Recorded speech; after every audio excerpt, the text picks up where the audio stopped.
Hello દોસ્તો, welcome back to SK ઉપકરણ channel. અત્યારે હાલમાં તમે જે બ્લોગ જો છો એને એન્ટિક અખંડ દિયા કહેવામાં આવે છે। આમાં તમારે મારા પાસે મોટા મોટી 12 બાય 8 ની સાઈઝ મળશે દોસ્તો। 12 ઇંચ હાઈટ આવશે અને 8 ઇંચ પહોળાઈ આવશે। એવી રીતે 11 બાય 7 આવશે, 10 બાય 6 આવશે, 9 બાય 5 આવશે અને 8 બાય 4 આવશે। આ મારા પાસે 5 થી 6 સાઈઝના અંદર અવેલેબલ છે, જેને 4 ખૂણાવાળા અખંડ દિયા કહેવામાં આવે છે। અંદર તમે જોશો તો દીપ જે કહેવાય છે અખંડ જ્યોત એ અંદર છે। બીજું આના અંદર આ એસેમ્બલ ટાઈપ્સ આવશે, જે રીતે કે આના દરવાજા તમે જોશો આ આવી રીતે ફોલ્ડેબલ છે અને આજુબાજુમાં ગ્લાસ નાખેલા છે અને વિથ એન્ટિક કટિંગ્સ જે કહેવામાં આવે છે, બ્રાસની એ છે અને તમે આવી રીતે હેંગે કરી શકો છો, અંદરથી દીપે થઈ શકે છે અને ઇઝી ટુ યુઝ છે દોસ્તો। આ રીતે જ વિડીયો શેર કરતા રહેજો, ફોલો કરજો અને આવી રીતે જ અપડેટેડ બધા અખંડ દિયાના બારામાં જાણકારી માટે આ ચેનલને સબસ્ક્રાઇબ કરજો અને આની ઇન્ક્વાયરી માટે ડીએમ કરજો યા વોટ્સઅપના અંદર ડાયરેક્ટ મેસેજ કરજો।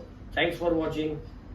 જેવી રીતે કે દોસ્તો તમારે કુરિયર બી જોતું હશે તો કુરિયર બી તમારે કરી દેવામાં આવશે। ડિપેન્ડ્સ તમારે અમારા વોટ્સઅપ પર જઈ અને તમારે જે જોતી સાઇઝની ડિટેલિંગ આપવી પડશે, તો અમે તમારે પ્રાઇસ લિસ્ટ બી શેર કરી દઈશું વોટ્સઅપ છે યા ડાયરેક્ટ તમે કોલ કરી શકો। એના અલાવા તમે અમારા યુનિટ પર આવીને પર્સનલ વિઝિટ કરીને પર્સનલી બી કલેક્શન જોઈને લઈ શકો છો। આ રીતે જ ફોલો કરજો, શેર કરજો। હર હર મહાદેવ।